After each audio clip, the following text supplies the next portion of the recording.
Let's talk about our hopes and dreams, beyond the reach it seems. Let's talk. Confess I live in hell, I failed to fall in scheme. Maybe we can find a pathway forward or a clue. So we may together be a symbiotic harmony, where I can talk to you, you can talk to me. Let's talk. Let's talk. Let's talk. Let's talk. Let's talk. Welcome to the Talk Vermont. I am pleased to welcome this month's guest, the first of whom is my old friend, Reverend Mark Hughes, the Executive Director and founder of the Vermont Racial Justice Alliance, and my new friends, State Senator Joe Major, who was elected to the State Senate in 2025, and Dr. Kelly Perkins, who is also began her new office as Director of Racial Equity, Inclusion, and Belonging for the City of Burlington, and she started that position in 2025. My name is Reverend Arnold Isidore Thomas, and I am pleased to be the host of this august gathering of friends. And today we're going to talk about the thoughts and concerns of these Black leaders in the state of Vermont concerning the state of Black America, Black Vermont, and reparations. Before we go into that topic, I just want to remind those who are viewing for the first time why we call ourselves the Talk Vermont. When African Americans refer to the Talk, they're referring to important conversations they have with their parents, elders, or loved ones concerning how to survive in a racially hostile environment, especially when confronted with the police. But I imagine similar conversations occur between parents and children and loved ones as to be they Black or people of color or other marginalized groups regarding how to survive and prosper in an environment that is often does not favor them. And so these are conversations that we need to have among ourselves. We need to share with the wider community. And as the demographics of this nation changes, these conversations should not be confined to people of color or marginalized communities, but should be had among all people as to how to live and prosper in a nation and environment where people of color are gradually becoming the majority in this nation and world. So how can we as a nation prosper and live one another and be productive rather than destructive members of society? So that's why we call ourselves the Talk Vermont. These are conversations that begin with us but expand to the wider community. And so I'm glad to have with us today three friends of mine who are going to address the important topic of where the Black community is as far as their perspective is concerned in this state, in this nation, and also how it relates to the broader topic of reparations. Before I do that, I want to have them introduce themselves because some of them are new to this, not only to this conversation, to this talk show, but also possibly even to the state. So we're going to start with you, Dr. Perkins, if you can introduce yourself, and also a little history before you of what you did outside the public eye of Vermont. And we're going to ask the same question of Senator Major and then Reverend Hughes, starting with you. All right, thank you so much, Reverend Thomas. Dr. Kelly Perkins. I currently serve as the Director of Racial Equity, Inclusion, and Belonging for the City of Burlington. I've been in this role since October 2025.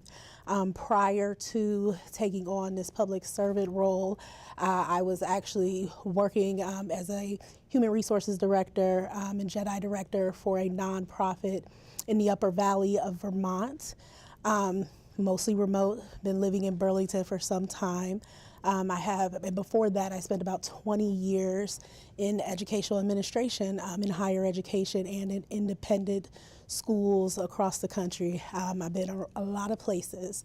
I have about 4 years total of experience living in Vermont as a Black American. Great. Senator Majors. He's not ready yet. Oh, well, Mark, a brief introduction of yourself, and then we'll go right into the questions. Absolutely. Thank you, first of all, Reverend Thomas, for inviting me. I'm glad to be here. It's always good to be on the set with you. I think the last time we were in the opposite chairs. Just thrilled to be here and have the conversation with you today.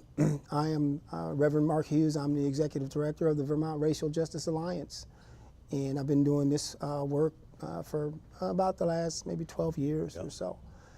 And yeah, just 17 years now in the state of Vermont. I came here with National Life Group as a cybersecurity analyst with National Life Group in 2009, and quickly went independent and entrepreneurial.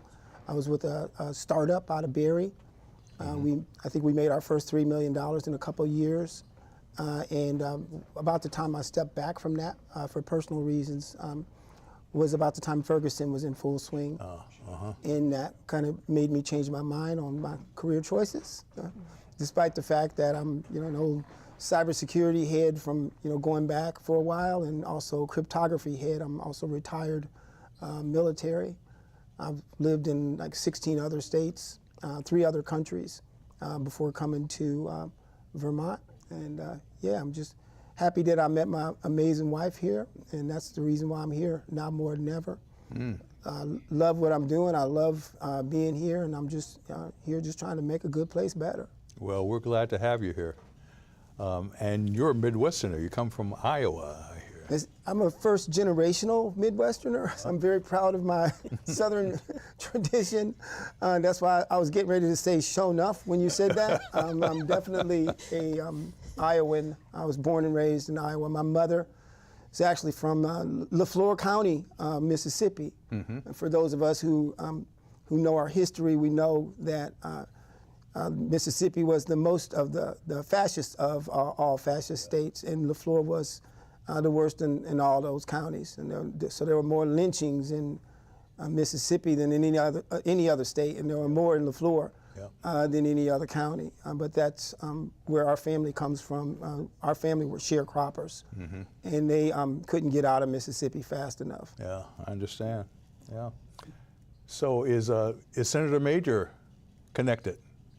Okay, Senator, if you can just briefly introduce yourself, and we'll go right into the topic of the day. Sounds good. Senator, I represent Windsor District in Vermont.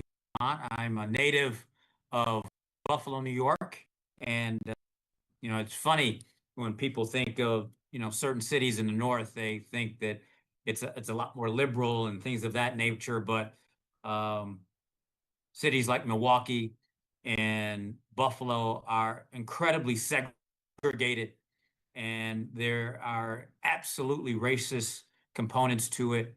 And so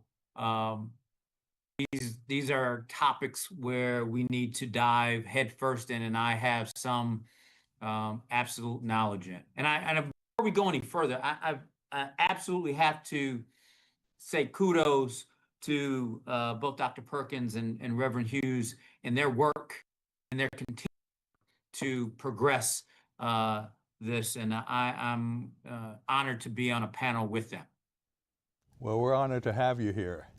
You should know that for those of you viewing this program from outside the state, Vermont State House has about 30 state senators, of which 2 are African Americans, Senator Major and a Republican.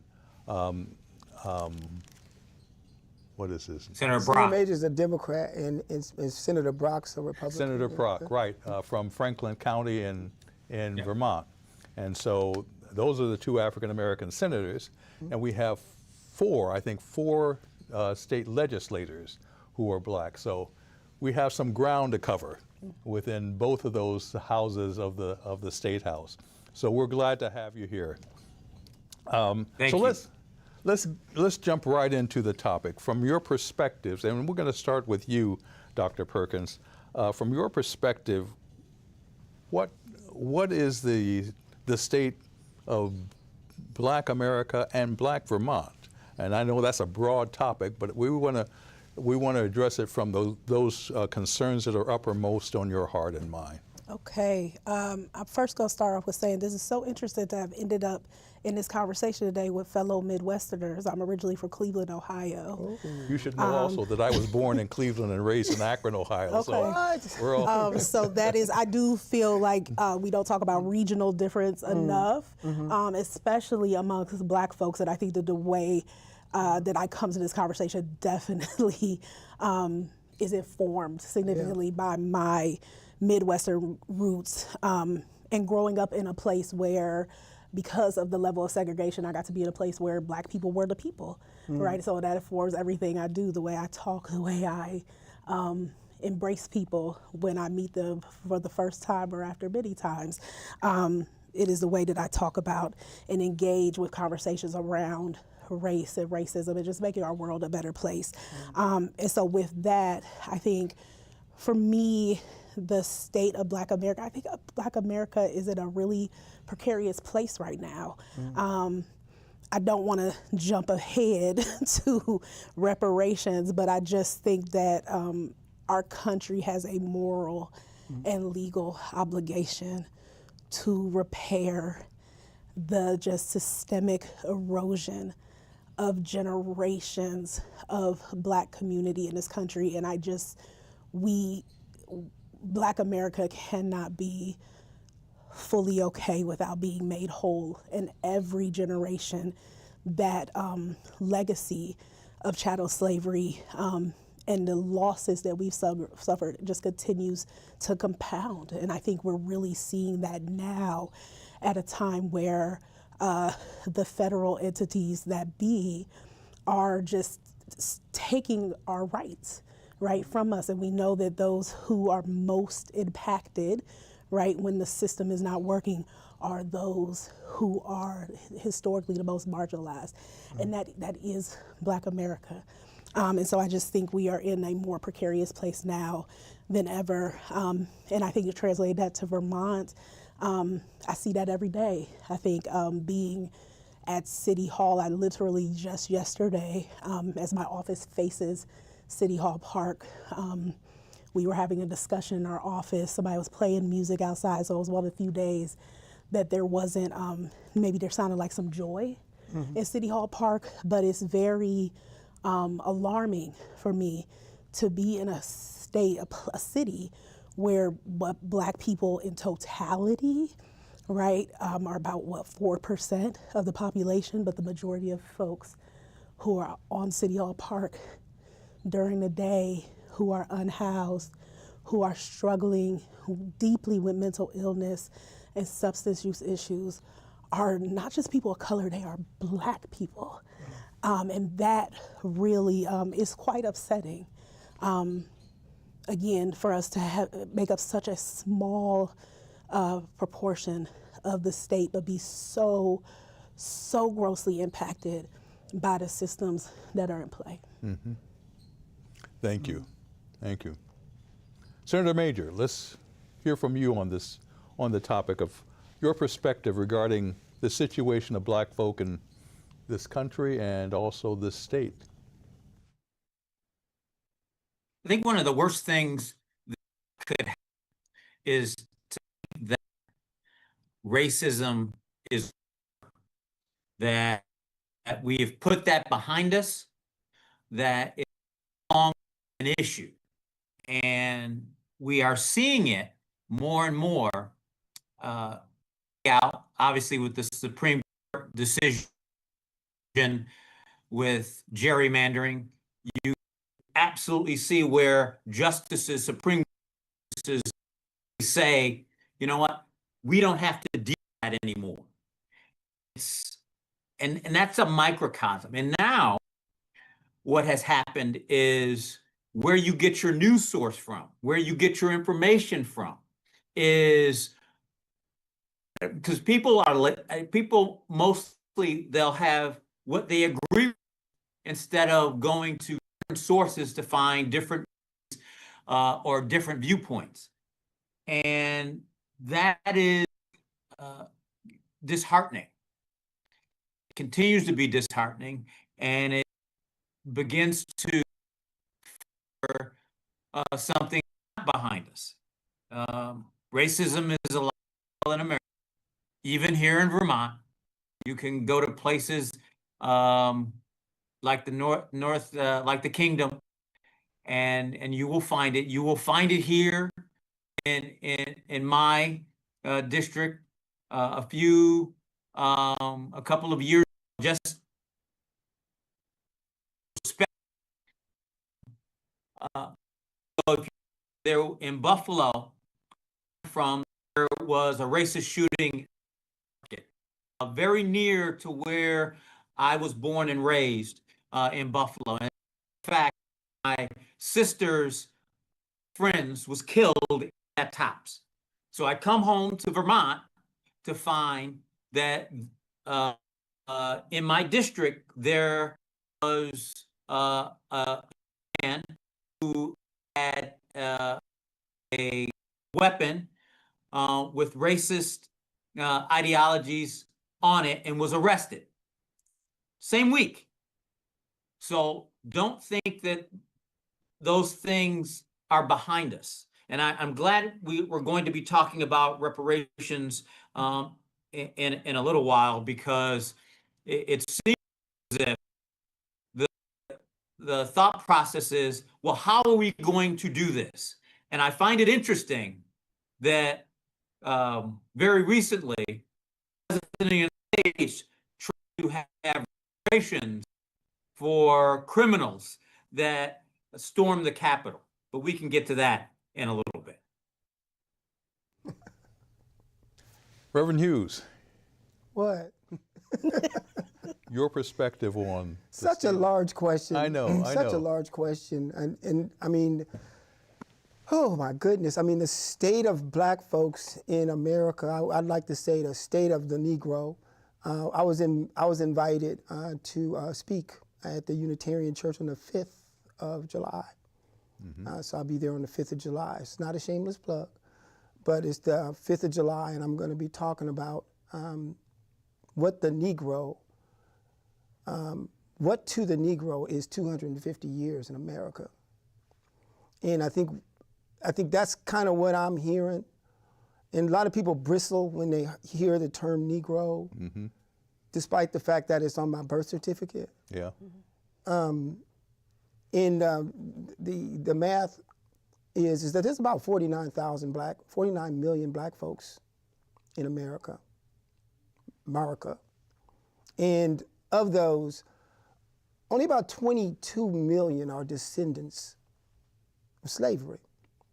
If one were to talk about reparations, or if one wanted to properly frame, what we all know and understand genetically as, the Great Migration, which landed all of us in industrial cities and our families in the North, only to reoccupy ghettos that were formerly occupied by Eastern Europeans, but that's another class. So when you mentioned 40, when you mentioned the number of mm-hmm. the population of black folk in the United States, mm-hmm. that sounds like about half of them may be immigrants, instead, if they're not all descendants. Absolutely. So because if we're going to have a conversation about black folks in America, we need to talk about who black folks are, mm-hmm. Because there are different stories. So of those 22 million, only about 9 million have the same designation on their birth certificate. So we are dying. just like they did in Oklahoma. Are you following me? Mm-hmm. So, because when we have a conversation about if we were to talk about reparations, whose reparations? I think we probably would want to stop the harm first, but that, again, that's another class too. But the state of America, of Black America is the state of America, is what I would argue. Because the legacy of slavery required us to have civil rights in order to pursue a more perfect union. Civil rights were necessary because the quiescent state of America is a slave state. Mm-hmm. And that's not to say that we've gotten away from that, because we transitioned from being a chattel slave state to a prison slave state in 1865. We're still a slave state, but what we did is we began to use the Civil Rights Act of 1964, the Voting Rights Act of 1965, the Housing Rights Act of 1968, because it was only then that we would have, this was the only time in history that we would have a court that was not conservative. The only time in history that we would have a court that's not conservative. The only time. So during that time, of course, we received that backlash, just like the backlash we did after Reconstruction. Mm-hmm. And yeah, it was equally brutal because there were many civil rights activists that were murdered. Many of them are still political prisoners, and a lot of them left the state. And yes, we also assassinated our own elected officials as well as a backlash. So what we come to discover, what we're experiencing right now is don't forget about Shelby in 2013 that took out the fifth article of the Voting Rights Act, but we just finished gutting it on April 29th. So if you have no voting rights in America, then you have no democracy. And what I'm trying to get at here is as the African Americans' plight goes in America, so goes America. Because, get this, racial injustice is antithetical to democracy. Absolutely. So, again, we were required to have civil rights in order to save this union, this republic, if we could keep it. We failed. So what happened was, like they like to say, what had happened was, is that the Civil Rights Act of the Voting Rights Act of 1965 is completely upended. But while we weren't looking, so was all of the civil rights, all the components of the entire federal civil rights apparatus were completely upended over this last 18 months. So whether it is in housing, in education, in labor, whether it's in the health services, whether it's in the criminal justice system, the Department of Justice, none of that is functioning. None of those civil rights components are functioning at the federal level anymore. We are in what I would refer to as the second nadir.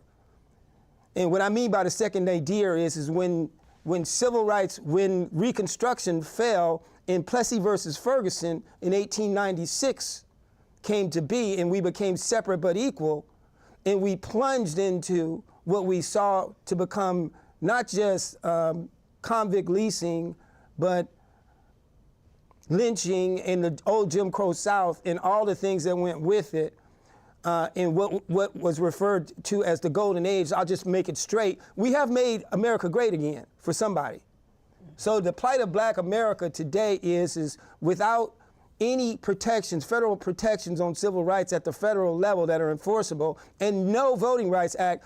And somebody asked me one day, what are you talking about, Reverend Hughes? Is that if you don't have voting rights, you do not have a democracy, period.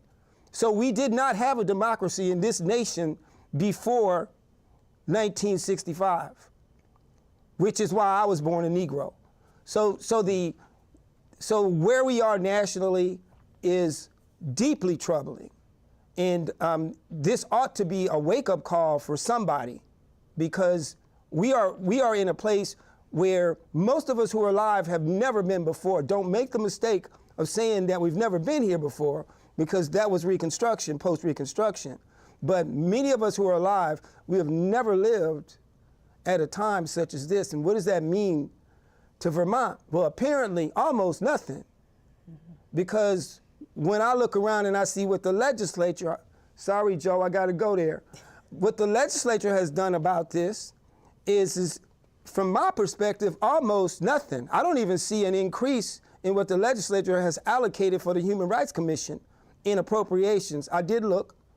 And I certainly didn't see our S301, which was a bill that we put forward specifically designed to address civil rights in this state in light of the federal situation. That never got off the wall. And I could go on. Now, when you turn to the people of Vermont, I see just as much disunity and just as much trivialism and just as much pettyism and just as much trifling as I saw before this. There's a lot of us who still haven't figured out how to put dumb stuff away and come together and organize. Because at the end of the day, if we don't organize, it's clear that we're not going to get our elected officials to move on much of anything unless we get behind them and after them. Okay.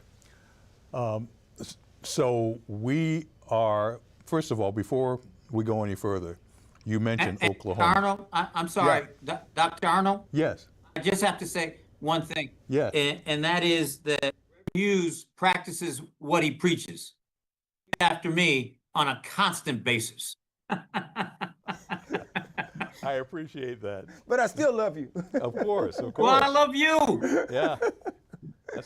That's what keeps us going. You can't hate your legislatures. That honest dialogue is what keeps us going. You got to keep them on their toes. You can't hate them. Yeah, yeah.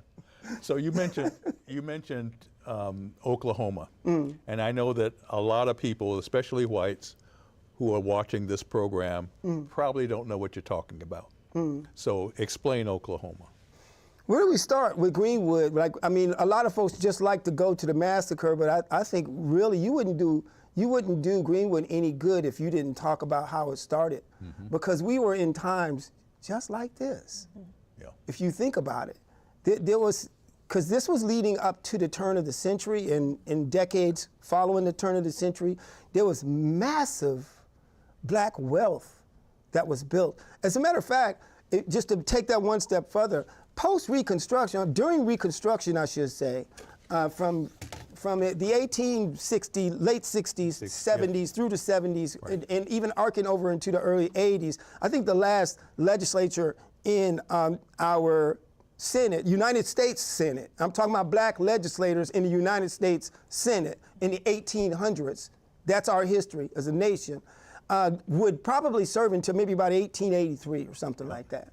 Yeah. So, but what happened was there was this backlash, and essentially, as a result of this backlash, there was an upending, if you will. It was essentially a coup, very similar to what happened, and we could talk about Wilmington later, but towards the end of the 1890s, late 1890s, all of the elected officials, black and white, because let's not get this twisted. Really what we're talking about here is we're talking about a racial fusion movement. We're talking about a multiracial democracy. Now, we need to really pay attention to that, because we can talk about black and white and all this other stuff, but at the end of the day, we get nothing done as a nation. In fact, democracy is not possible unless it's a multiracial democracy. That's what happened during Reconstruction. So I'm going to move away from that and go back to your question, though, and just say that as an offshoot of that, what was happening was there was a generation of wealth, not just black wealth, but also poor white wealth was happening too. So you must understand, with the Freedmen's Bureau, there was a lot to do with not just education, but also healthcare. So there was a migration that went out into Oklahoma, and there was a community of black folks who built wealth. They kept the dollar in the community.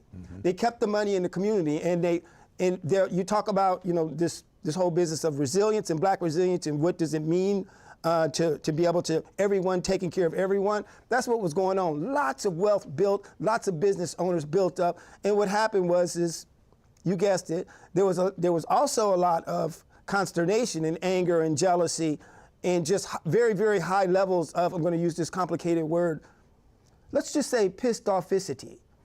So there was just a lot of that was going on by our white brothers, and they came in and they burnt it down. Yeah. They burnt it down, and they did it with impunity. Largely, it was, and before everybody gets too upset, just know that this happened literally hundreds of times across the United States during the first nadir. Mm-hmm. This happened hundreds of times, and particularly in the year of 1919. And generally this, and there you have Red Summer. Yeah. Generally this happens and coincides with the tail end of a war. But we don't have to worry about that because we always got one of them going on. Mm-hmm. Mm-hmm. Mm-hmm. Okay, so I'm wondering, and I'm sure a lot of people are wondering, and this is where I also want to hear from you, Dr. Perkins, and you, Senator Majors. When a lot of people think of reparations, they think of, okay, this is a topic in which we're going to talk about what white America owes Black America, and what we need to pay them for the centuries of oppression that took place in the United States. Is that what reparations mean to you, or is it something broader? What does it entail as far as you are concerned? Senator, would you like to go first? I can go first. I want to first frame this in the fact that there's always a roadblock that reparations cannot happen. How would you do it? What is the mechanism you would do this by? But I find it interesting that there have been reparations, and I named one that was tried, that the courts so far found that is not legal by the President of the United States. But there were reparations for Japanese Americans when they went to internment camps. There were reparations for slave owners when the slaves were freed. There were for Holocaust survivors. So it can happen. But let's that alone. Reparations can happen in a number of different ways. And it can happen through education and scholarships. And when we talk about reparations, I find it interesting that it is always a no and a how, and it can't be done, and who would we give it to, instead of trying to get to yes. And that's frustrating to me. It's frustrating that it can always happen with other groups. And I'm not saying that those other groups, maybe with the exception of the slave owners, didn't deserve it. But what I'm saying is there can be a mechanism of how this happens. And that's the frustrating part to me. It's always a no, and it's always it can't happen, and it always is who is it going to go to, instead of how do we get to yes and how can we do? Because if we wanted to, if we really wanted to, then we could do it. So, Amen. Dr. Perkins, your thoughts? Yeah. Thank you, Senator Major. Yeah, for me, this is what America, period, right, owes Black Americans, right? I won't reiterate points that have already been made, but again, America paid reparations to survivors of the Holocaust and Germany, right? We were not the executors of the Holocaust, but we have paid reparations, right, to folks beyond our own country boundaries. We can do this. America cannot be right? We can't be a democracy without voting rights, but we also cannot be a whole, full democracy without making moves to making Black people whole. And that is just the fact that we have literally suffered compounding losses historically because of the just generations of systemic disenfranchisement, right? Every time, literally since the end of Reconstruction, every time we have mobilized, we have created our communities, created educational systems for our children, created businesses and really had the ability to take care of each other. White rage literally came in and burnt it down, right? Literally in Wilmington, they not only, burned the things down, but actually took over the full government. Like it literally the only coup d'etat in American history was against Black people. We cannot be whole as a country without making moves that will, again, get Black Americans to some sort of wholeness. Reparations is a matter of inheritance, right? It's a matter of inheritance. And we're at a really critical point right now in American history because we are at the antithesis of what the founding fathers wanted, right? No kings. And we've literally allowed that to happen because we are at the intersection of not only having people in power with concentrated wealth, but also inherited wealth. That's why they left England. That is why they left England, because he who has the concentration and the inheritance of wealth makes the rules, right? And to us to be, at this point in American history, thinking 250 years later, this semi-cinquentennial, to be at that place where we started, that is, for lack of better terminology, very spooky. It's very eerie, but that's because our foundation is cracked. Because at the end of the day, our country was founded, our economic system was founded on slave labor. At this point, our world economic system is really built off of that American foundation of literal free back-breaking labor of Black Americans. In our world culture, you pay people for their labor. We are owed for that. So, and That's good. I guess the question that I hear among a lot of people, both white and Black, is, and people in between, is, yes, there was reparations made for the Holocaust, for the oppression of Jews. There was reparations made for the Japanese internment camps. But those were periods of time that specifically began and had an end to it. Although you can say that the oppression of Jews, the oppression of Asian Americans continues. But when it comes to Black Americans, you're talking about centuries of oppression, centuries of not just slavery, enslavement, but Jim Crow oppression that followed the enslavement of Black people. You're talking about lynchings. You're talking about untold numbers of murders that took place under both slavery and Jim Crow segregation. Can you put a price on that? You sure can. Go ahead. You sure can. As Reverend Hughes has already pointed out, one, we are able to identify a number, right, of actual humans who are the direct descendants of chattel slavery in this country. That's number one. But I think that there are several solutions into and including, right, actual physical checks, right, that could really push us forward in this conversation.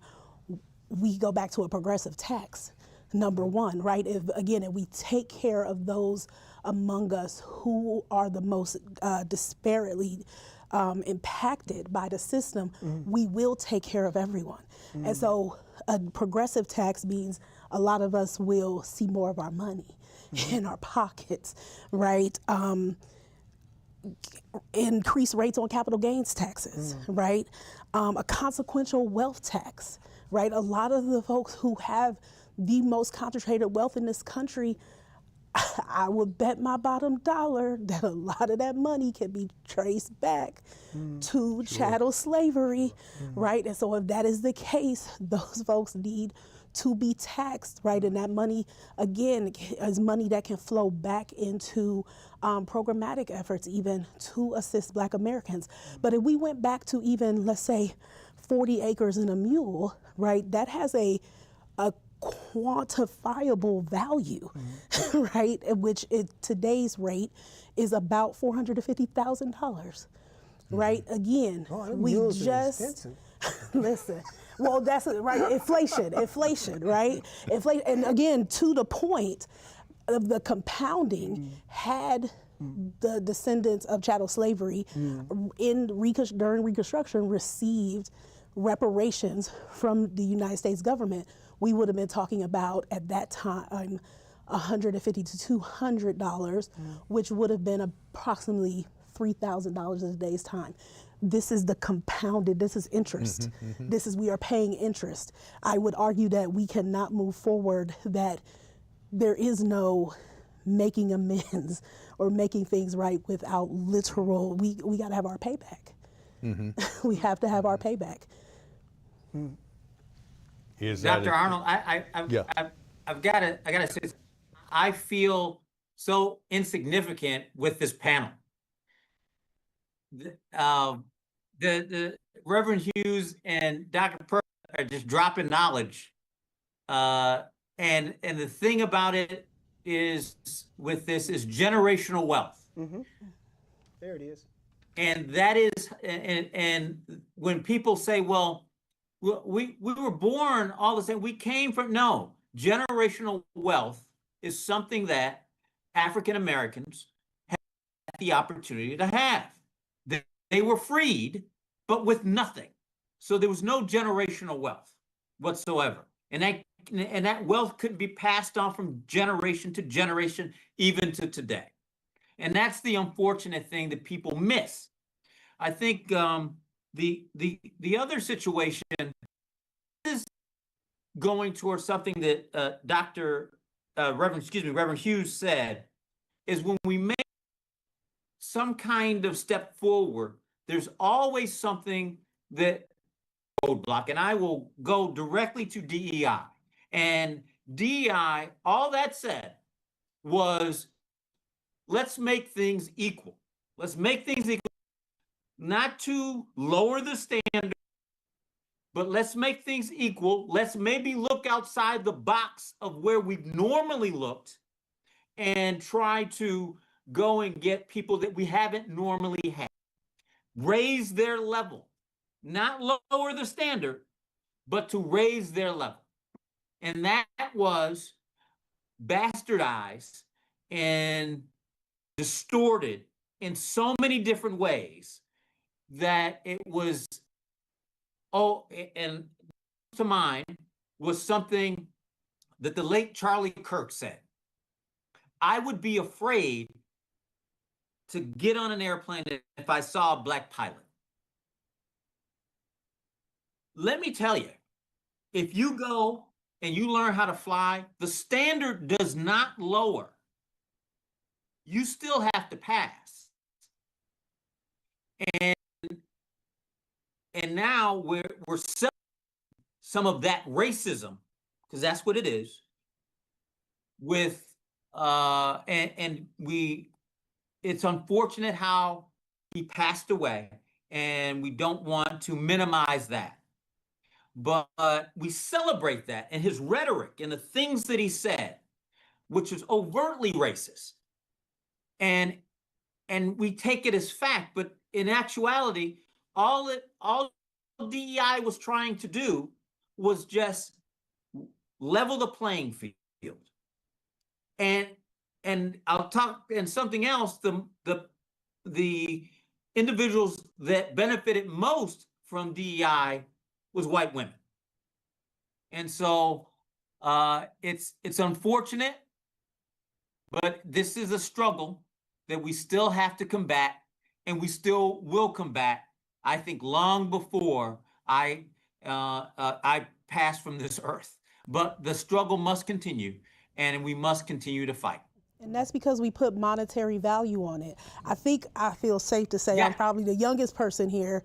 I'm very woefully millennial, right? And so I've been in school, and I've been to school. I told you all I worked in schools, right?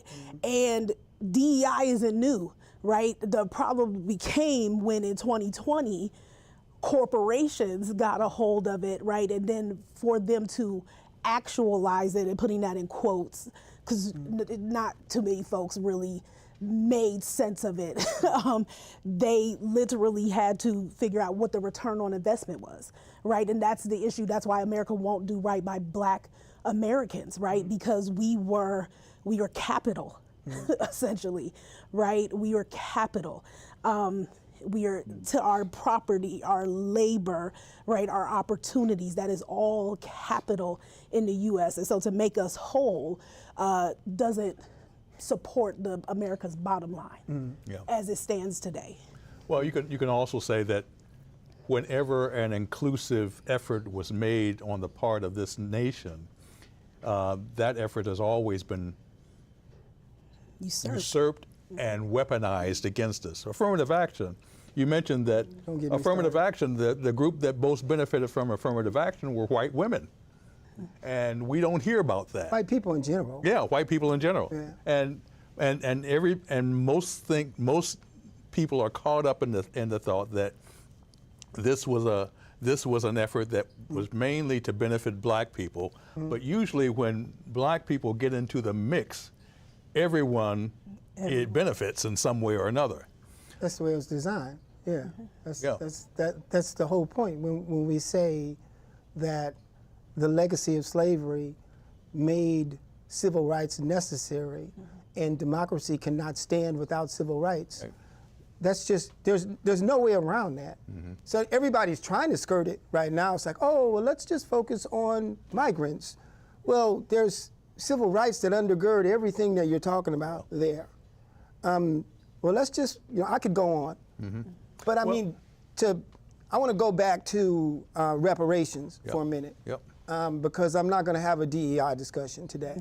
And I would say that, first of all, the late, great John Conyers was talking about reparations in 1989, and there has never been a biennium in the legislature where it has not been HR 40 ever since.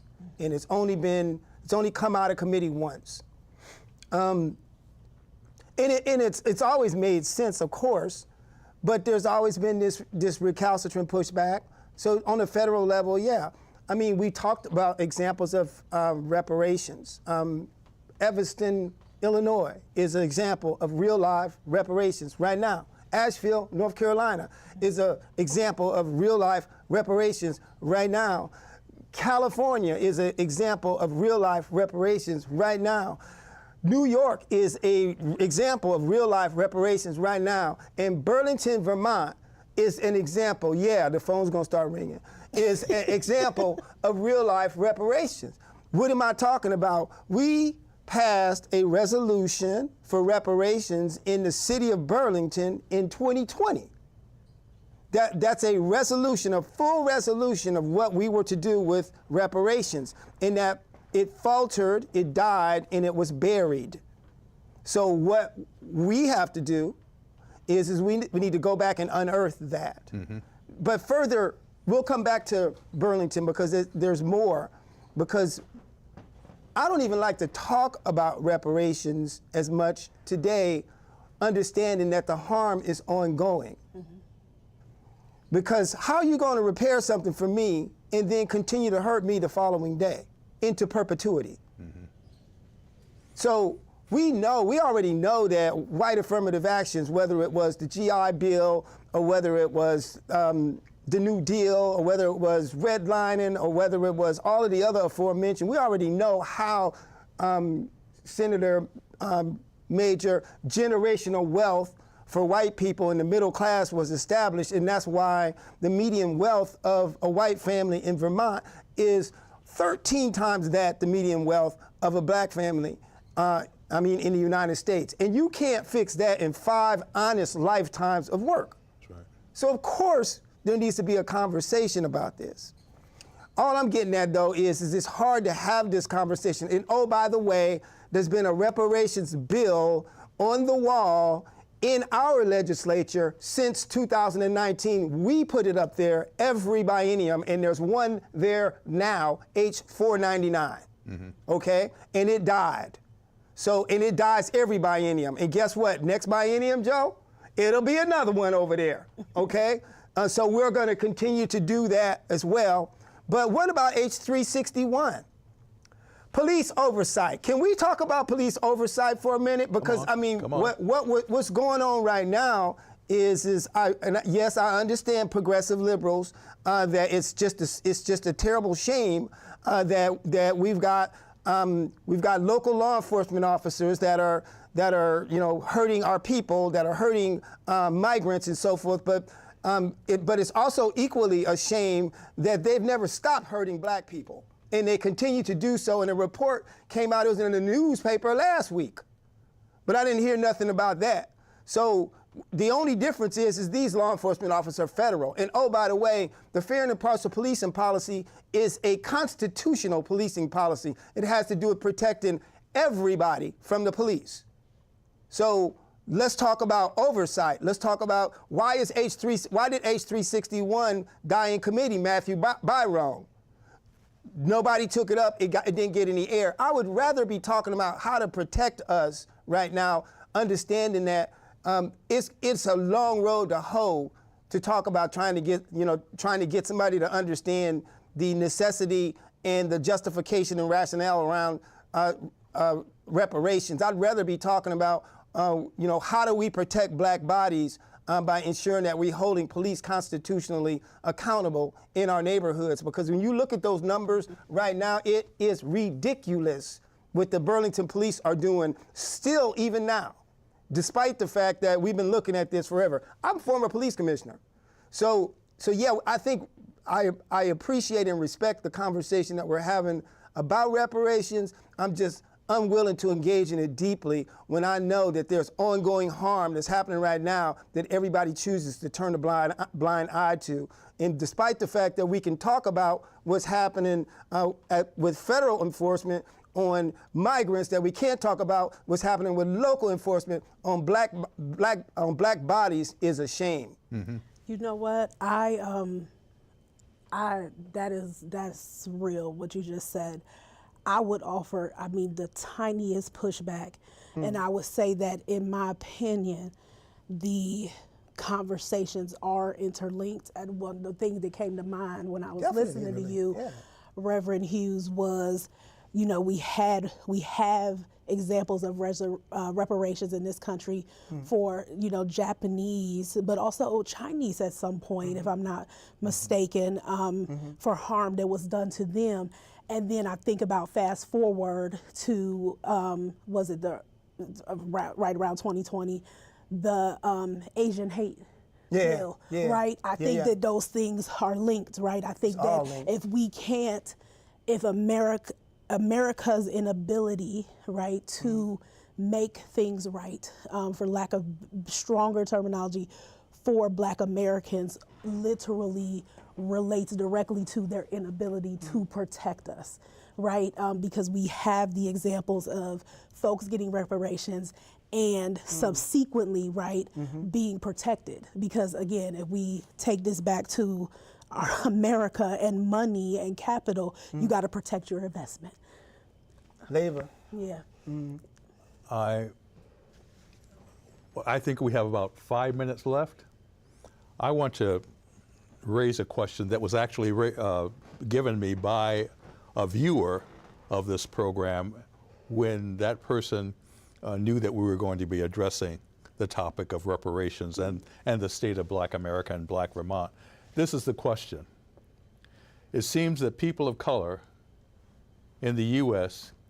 have endured broken promises from white Americans repeatedly, including broken treaties with indigenous Americans, broken treaties concerning Reconstruction, voting rights, civil rights. W.E.B. Du Bois spent his last years in Ghana partly because he grew fed up with the hope of white people ever embracing the cause of oppressed communities in the U.S. Should African Americans invest their hope in the possibility that white Americans will ever change? Ooh-wee. I'll go. Let me just say this, is that we don't have any choice in this matter. And I'd appreciate it if we not talk about white people as a monolith as well. Because there are some white folks that are just hopelessly lost, and they're never going to be found. And amen, God bless you. But there's always going to be some folks, and it's not that it's permanent, because I believe that allyship is even temporary. And I think nobody knows that probably better than Senator Major, because there's always pivoting going on. You got to, get in where you can fit in and hook up where you can hook up and get things done. And I think that there's, to answer that question, and anything about the affirmative suggests that we'll never have a multiracial democracy. And without a multiracial democracy, we will never have a democracy, and we'll never save this nation. Yeah. Other thoughts? To closing thoughts. Reverend Hughes's to Reverend Hughes's thoughts on that. It's always, what can you get done? What can you get done and get past the House and then on the governor's desk that he will sign for any law to come to fruition? And I didn't even talk about what Reverend Hughes said, and those who may wonder what he means by it not coming off the wall. What happens is when a bill comes to a committee, the chair of that decides whether or not to that bill and have a vote in committee so it will go to the floor. And all of the bills that he had mentioned have stayed up on the wall because the chair of that committee has decided that they did not want to take it up. So I will say that I'm guilty to some extent, because I am always going to try and find a way to get.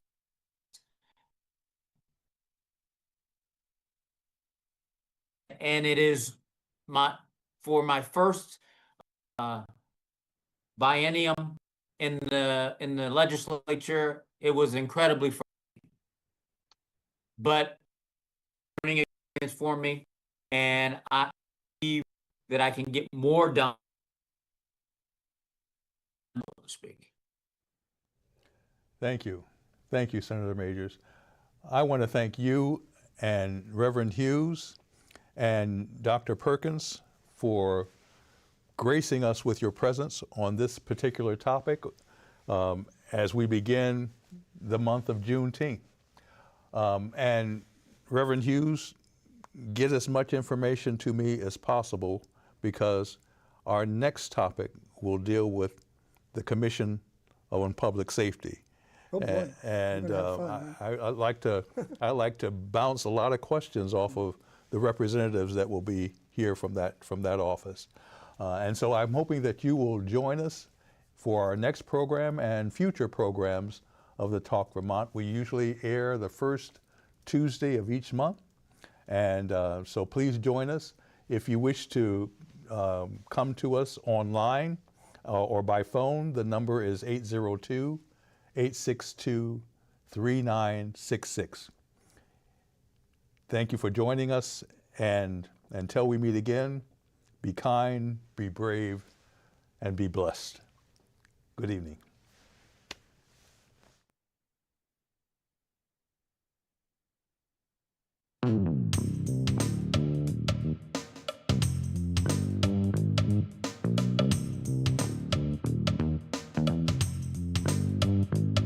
Let's talk. About our hopes and dreams beyond the Yes. reach it seems. Let's talk. Confess I live in hell. I failed to fall this game. Maybe we can find a new pathway forward or a clue. So we may together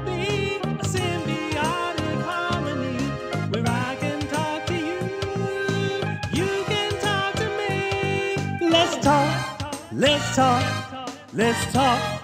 Let's talk. Let's talk.